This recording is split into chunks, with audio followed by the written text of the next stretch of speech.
Thank you very much, Costin. Lots of thumbs up there for you.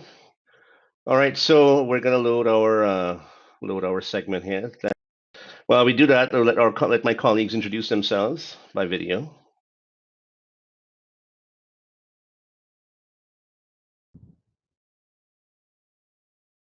Put on my special shirt for everybody today. This is that right there, of course, is Andrew Boone, aka Magnum PI, Senior Manager of Sales. You got Adam over there, Product Marketing Manager. You're probably wondering, well, what is Joe? Joe, why aren't you sharing your camera? Let me just share mine very briefly here. So I got all gussied up, seeing that I know that this is a special occasion here. And also, I know that our head of sales, Alistair, is on this call. I always try to dress up to match him because he's always very dressy. I even included well, this isn't a napkin, it's actually a piece of paper. Just whatever. So just wanted to introduce ourselves. We could take our video off now, so you guys don't have to see us anymore. I don't think we're as flattering as Costin is. So we're just going to remove our video. So you can give you full screen on the content. And what is the content? The content today is remote enabling your call center.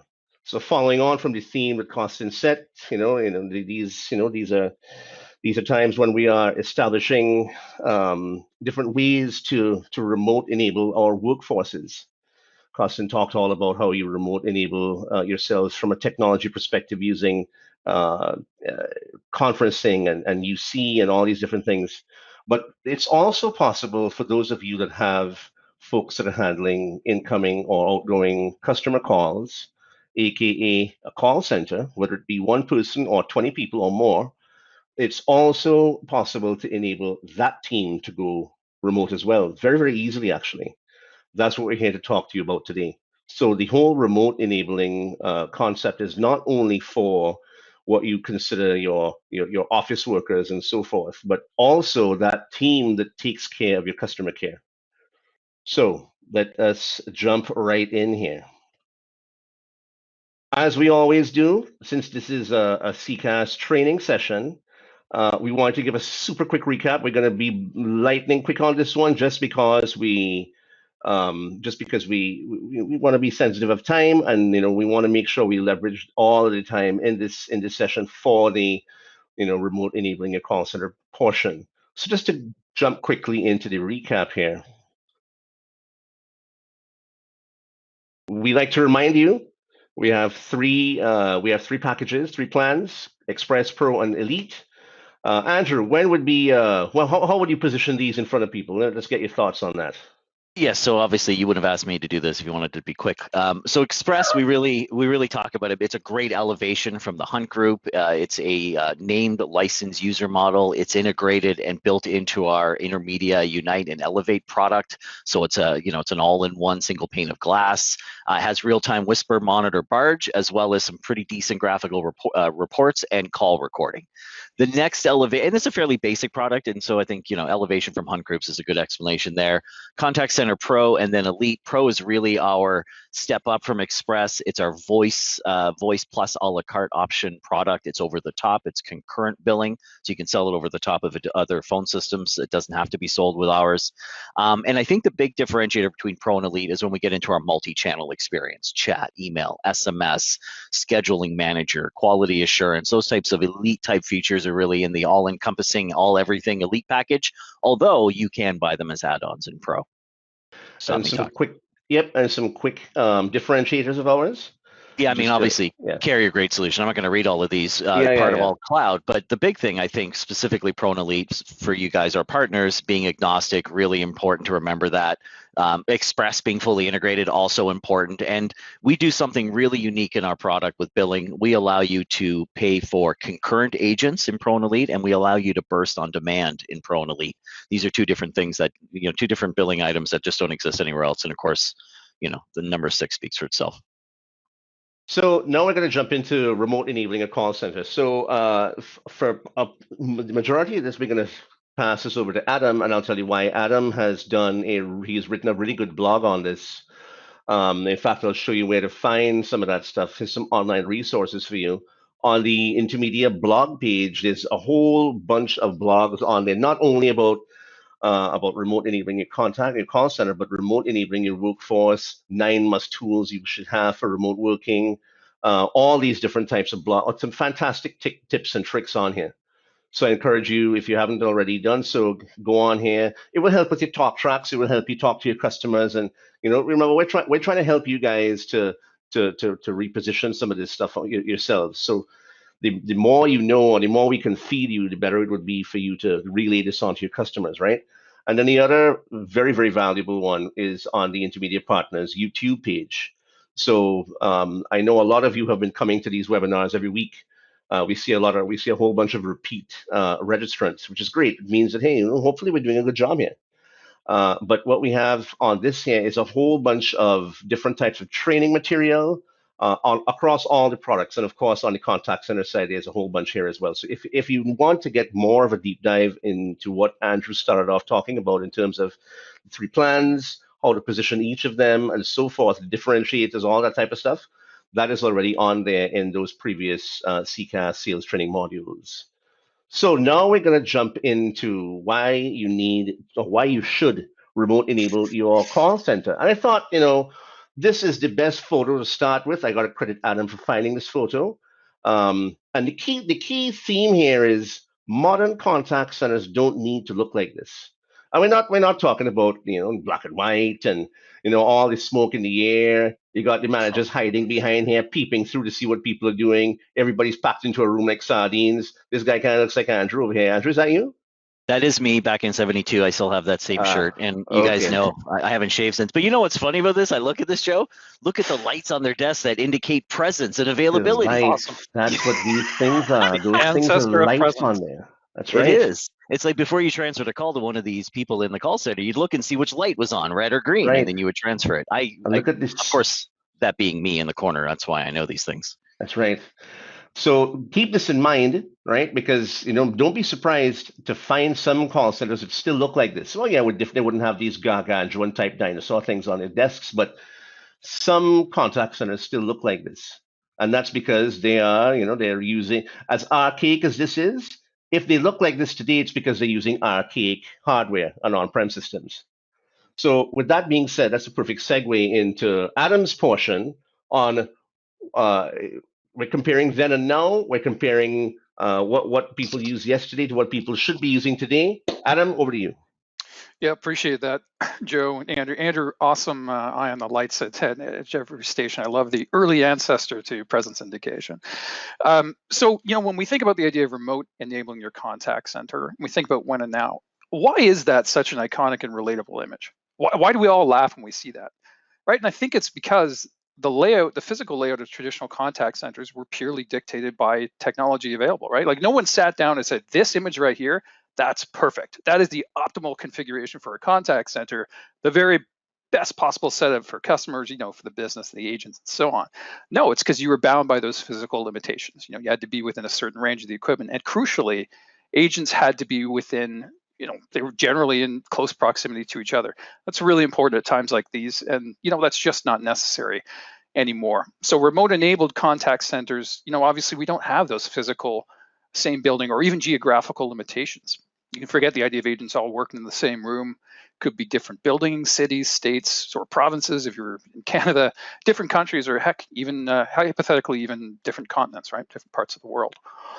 Now, you've heard from the team earlier, Costin and others, how we do need to be aware that we live in a time of, let's say, some uncertainty. And we're all by necessity, where a lot of us are kind of withdrawing to some degree, not because we're trying to be unsociable, but because we're trying to do our part for the larger society. So at times like those, a remote enabled contact center, it makes a lot of sense, could be a really wise choice. Of course, part of the reason the remote enabled contact center is so brilliant is that the customers don't perceive any difference in their experience or the operations once the contact center goes remote. Your menus, the greetings, the self-service IVRs, those options, call routing, skills-based routing, all of that continues to function seamlessly. If anything, the customer can actually derive a great deal of benefit from the contact center going remote, and we're going to touch on that in some following slides. So this is an incredible number to me. And yeah, Joe, appreciate you putting up the Inc. logo here. This comes from Inc. magazine, which, as you may know, is quite a reputable source. There are a couple studies that these were drawn from. So remote employees actually have almost 1/3 less daily idle time than their office counterparts, which blows me away. We're not making this up, right? But Adam, there's no way this can blow you away, because as a remote worker yourself, and you're in the same boat I am, you start your day at 7 o'clock, whatever time you wake up, you make it to your office, and you don't leave your desk for the entire day. There is no downtime. I don't know what it is. Like, what are you going to do? Wander around the house? Like, it's weird. It's true. It's true. I'd love to claim it's always a 7 a.m. start, but generally speaking, I do agree with you. That's just kind of the way it goes. And I think, Andrew, and we'll see this later, maybe there's a question of willingness too. Like in some cases, these employees are in a place where they're, the extra hours do go in, and they don't necessarily shut down at 5:01 or what have you. We're going to touch on that a bit as well. Yeah, but Adam, go back to that previous slide for a second. Sure. If you had a cool 1920s green typewriter on your desk like that guy, you wouldn't have any idle time either. You'd be typing on that all day. That's true. It's a very confused image. I mean, from the globe to the typewriter, and then a MacBook in between. Very confused. Covering all the bases. He's hip. So we've also got this one, again, from a published article in Inc., but drawing from a separate study this time. And I'm just, speaking of time, I'm keeping an eye on it, gentlemen. We'll just accelerate a bit here. 16 extra days, the equivalent of 16 extra days worked per year willingly by remote workers. That blows me away, right? And you'd have to do some kind of complex multivariate analysis to get at the root cause, but it's not a stretch to say that remote workers who maybe aren't doing hours of commuting, or they feel better balanced, or lives are in control, that sort of thing, that willingness seems to be there. And to be clear, that figure's not suggesting, the calendar year ends and they do an extra 16 calendar days. It's an aggregate number based on all the times and the increments where, the worker put in an extra hour or two here and there, and it really adds up. So looking at the benefits to the agents now, this model really helps reduce or even eliminate things like travel restrictions. Maybe it's plane or airport shutdowns. Could be other mass transit like trains, subways. Those can cause a lot of disruptions. Could cause massive delays to commuters who drive on highways to the office. Of course, there's illness, as we know. But that last one, stress, also deserves some emphasis, right? If you can reduce the incidence of those issues, your agents are going to be in a much better place. And that in turn means increased agent availability. There's just more bandwidth available to do the work, to respond to the demand. Agents who are healthier and less stressed, they're going to have superior health overall. And a workforce that's happier and better balanced is not only more productive, they're more likely to stay. And we have a little more detail on that later. So how's this done? How are these benefits achieved? Well, first, the infrastructure, of course, becomes decentralized. You no longer need to have those agents within a certain range of the equipment, nor do they have to be physically close to each other, as we pointed out earlier. Connectivity options, agents could use, Andrew, for example, the web CCA, use their browser to sign in and start receiving calls and tracking those interactions. They could use their smartphone app. You could use a laptop and a desktop. You could pair a headset with that computer, or I do this sometimes. You could use a desktop mic for really clear audio input and just use your speakers for output. There are a great number of options there. Listen, overall, agents just stay better prepared and equipped. They're ready for the calls, the chats, the emails, if you're omni-channel. They're closely connected to that workflow. They can see the demand, the peaks and valleys as they happen. They can see where more help might be needed. And we're gonna, again, expand on that. So that's a good overview, I think, of how agents can benefit. Let's talk about managers, and we're gonna. Before you jump in on that, Adam, now we're getting into a really interesting part of the webinar, because a lot of folks might be thinking, okay, all right, so I've just remote enabled my agents. Now the obvious next thought is, how am I going to make sure those folks are doing what I know they normally do in this physical office, because I'm accustomed to walking around and making sure everybody's busy, blah, blah, blah, if you subscribe to that type of management. But now you've put them in, their home, they're working remotely. You want to make sure, hey, I'm very concerned because, I don't want my customer service stats to take a dive. I don't know if these people are going to be playing video games all day, type of thing. How do I keep on top of my team? How do I keep on top of these folks in a remote work environment. And we're going to show you some dashboards here. We're going to show you some processes and things that people use on a day-to-day basis, and some stories that will really alleviate that entirely. Because if it's one thing that the solution has, it's data, it's KPIs, it's reporting. You will know exactly what's going on every minute, well, and beyond every minute. It's real time. So, That's Adam, exactly boom. right, Joe. Yep. I was going to say it's one thing to extend the tools to allow someone to work from home, but how do we mitigate the risk that you will inherently risk? I mean, agents are agents, people are people. They're going to want to do what they want to do, and the next few slides are really going to show you how we allow management to, or Big Brother, if you want to call it that, to oversee what the agents are doing, really demystify the workday profile of that agent, and absolutely give you visibility and insights into what they're doing. Right here, number one, the dashboard. Yeah, that's exactly right. And you've got your dashboard for managers, but also, Andrew, correct me if I'm wrong, you could spin up a wallboard that's visible to all agents so that they can, they can stay up to speed, aware, like they can pivot as needed, and they can focus on team performance, not just me, but how are we as a team getting to where we need to be, right? And that's good for everybody. Absolutely. It's transparency. It's actually increased transparency that you don't normally extend when you're working in the same room. And I find that increased transparency actually empowers agents to make smart decisions, to do the right thing instead of trying to game the system. It's it's a revelation. No, love it. There's a really positive motive there. So for the manager, we've got a constant flow of valuable data. It's visual, we distill it, we trim it down, but it retains the depth, right? The data we can provide is deep as the ocean. You start at the top level and hey, you dive in as needed. Managers no longer need to work physically close to agent. Okay, you might think at first that means they're less connected, but that's not at all the case. In fact, I'd argue that distance creates perspective and let the manager maintain that kind of high level view from above rather than having their perception limited in the moment by physical restrictions. That's how I'd kind of explain that one. And managers can take action to shape that customer experience, which if you've heard Joe's webinars before, customer experience is the new battleground for differentiation through those tools, right? Through dashboards, live monitoring, assisting agents live, participating in those crucial conversations and so on. We can see trends as they develop, right? And we can jump on it, take action accordingly. The managers can prove their value over the long term through historical reports and show the impact of managerial action on the contact center.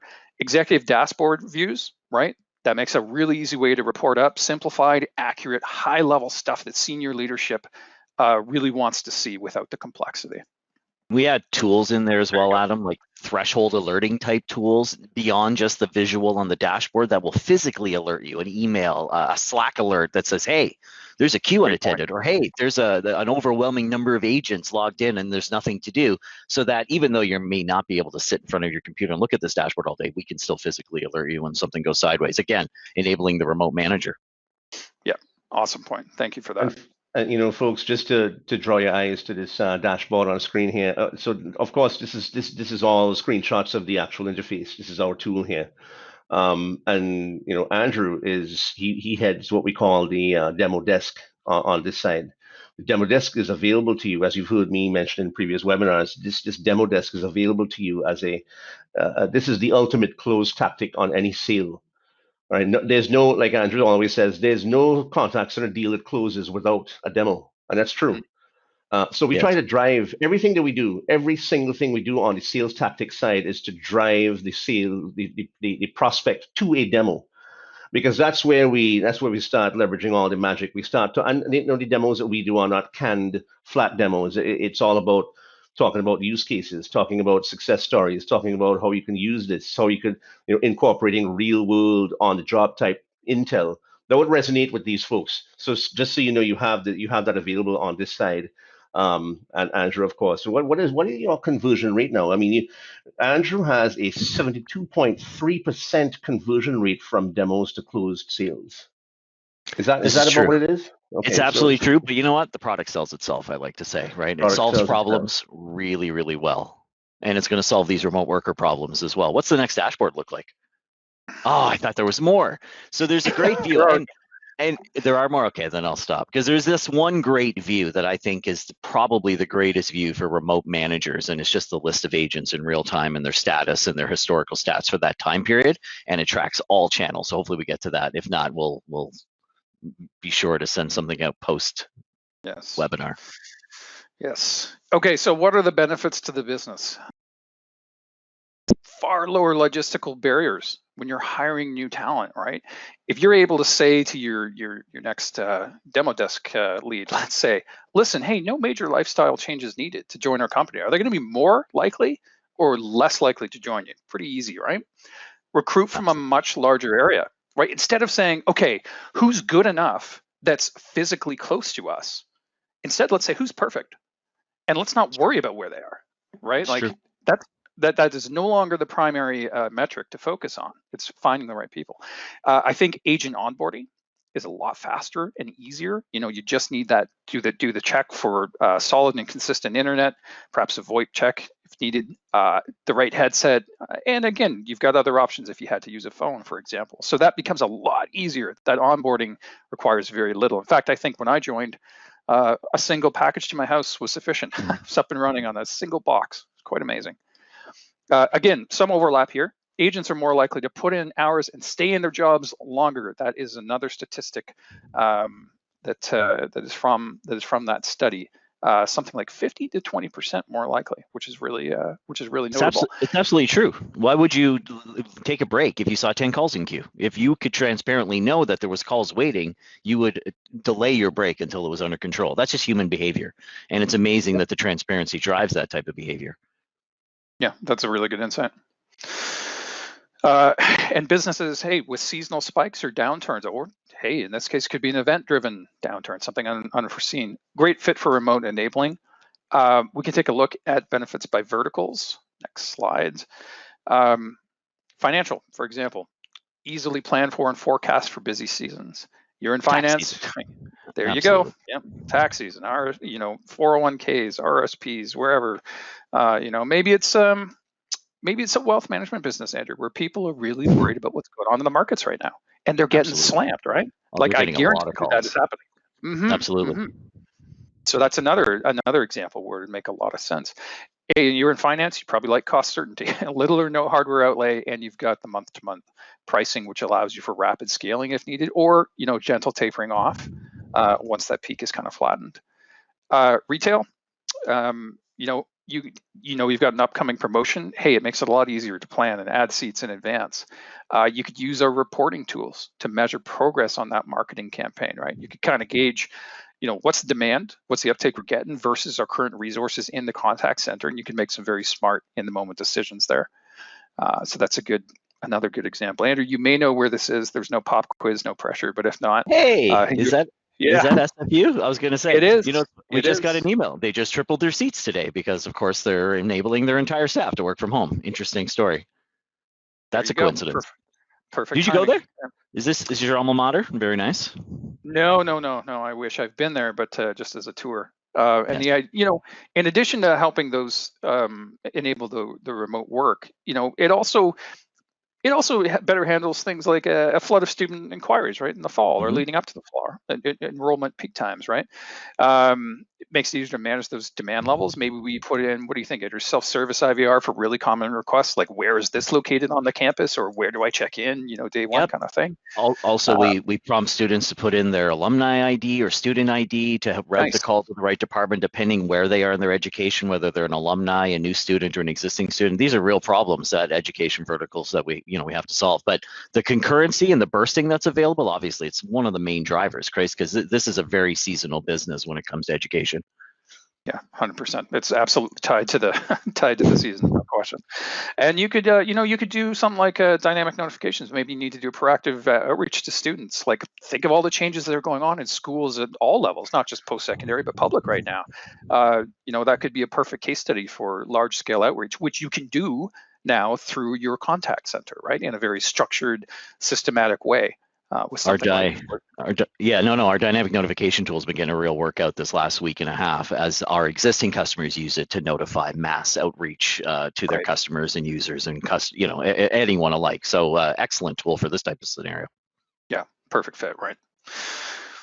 So there are many benefits to the business, and there are many elements to what we call the customer experience puzzle. But look, a remote contact center puts companies in a much better position to start connecting the pieces of that puzzle, and ultimately creating a worry-free experience for all. We're going to do a few examples of remote success. Andrew, you probably know, you probably know who a lot of these are. If you're we're all not right, mentioning them by name. I like that. We're hinting and alluding. I like that. That's like a game. Little tease. Yeah. I like that. So what are these examples of people that use use our services remotely already, right? I mean, I think, there's a lot more today than there were 3 weeks ago, but I love this first example because it was one of our first remote clients that really embraced the remote workforce. And their main driver was they needed to supply, reception services for real estate agents across the country. There's multiple languages, multiple time zones. And the best way to pull those agents in, and they're low-paid agents, let's call it what it is, right? To pull in the best talent, remote was actually the carrot, the incentive that brought them to the table. And then imagine the scale that you get. I mean, this person has one agent per 1,000 real estate agents, right? And I mean, that kind of scale really obviously is an example of a real success case for that business, that particular reception service, if you will, since we're not naming them by name. Great stuff. But that's a reasonable use case, right? I mean, whether it's a today use case or 6 months ago use case, this is a great reason for enabling remote workers, and which is, as you mentioned, pull in the right talent, better coverage, and a lower cost generally.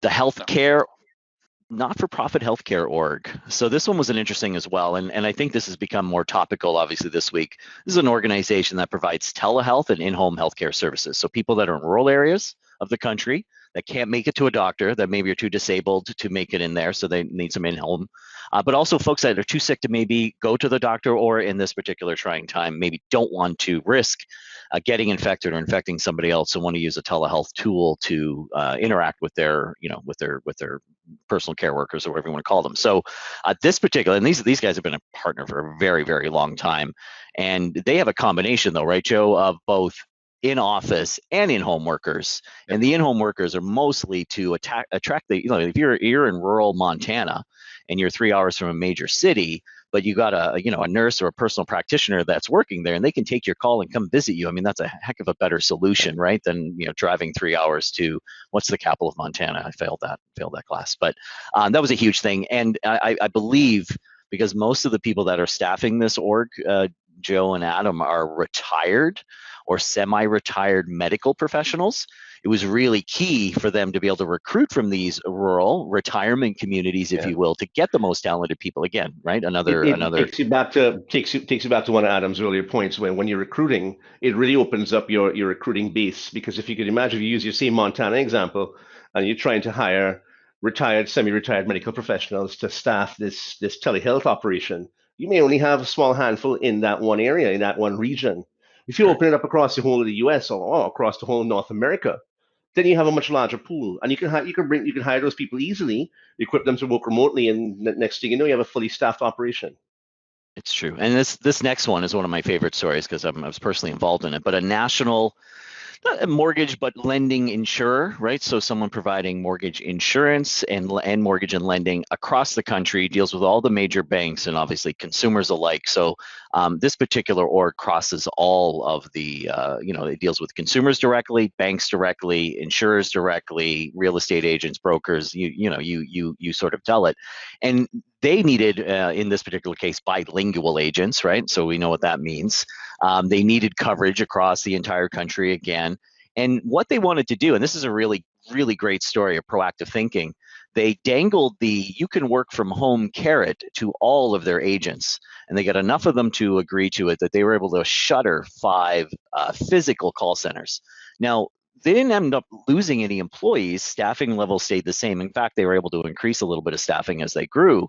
But the key savings there was the shuttering of those physical locations. I mean, you guys all know, right? We're all business owners and operators here on these calls, or at least familiar with it. Just the physical cost, the rent, the insurance, right? The equipment, the connectivity. It's an amazing tool and an amazing story, in how they use that as an incentive to improve employee satisfaction. And guess what, Joe? I don't think we added this, but they used our post-call survey too to survey their employees, actually, to gather that insight, which I thought was a nice little add-on.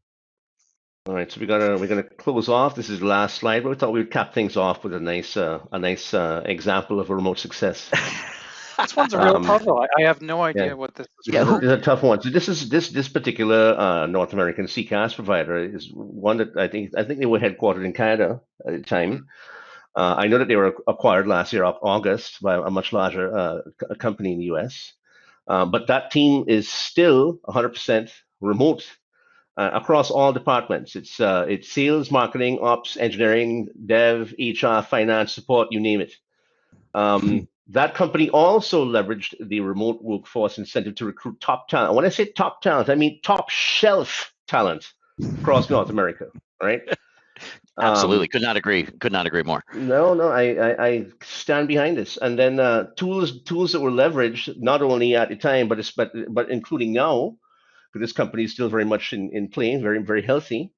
Unite UC for phone chat conferencing, that should ring a bell. Any meeting, daily video and screen collabs. SecureSync, secure file transfers and storage. Hosted Exchange, Office 365. Seamless remote email management. Mobile apps for all of the above. This is starting to sound a little familiar for some reason. Yes. Yeah, it should sound familiar. And then, of course, a CCaaS solution. So this company is the poster child for remote working, and used all of these tools to be extremely productive on a day-to-day basis. You're talking to those folks right now, in case you didn't know.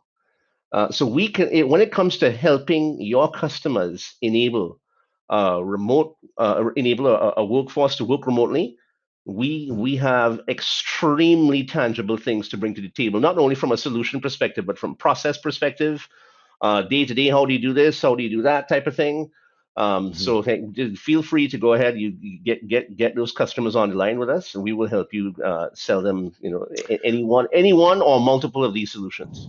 The critical piece to our success here, though, is using these tools to collaborate and stay in touch regularly, right? Like we have an any meeting every morning for 15, 20 minutes. It's our scrum, it's our stand-up, it's what we're doing today.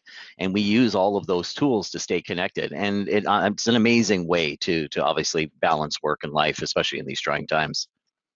Absolutely. All right. We are right up against time. Let me just see real quick, everyone, if we've got anything for us specifically. I think we're okay. We do have contact center over SIP. We can just give the thumbs up on that one. So that one's done. No problem. Yes.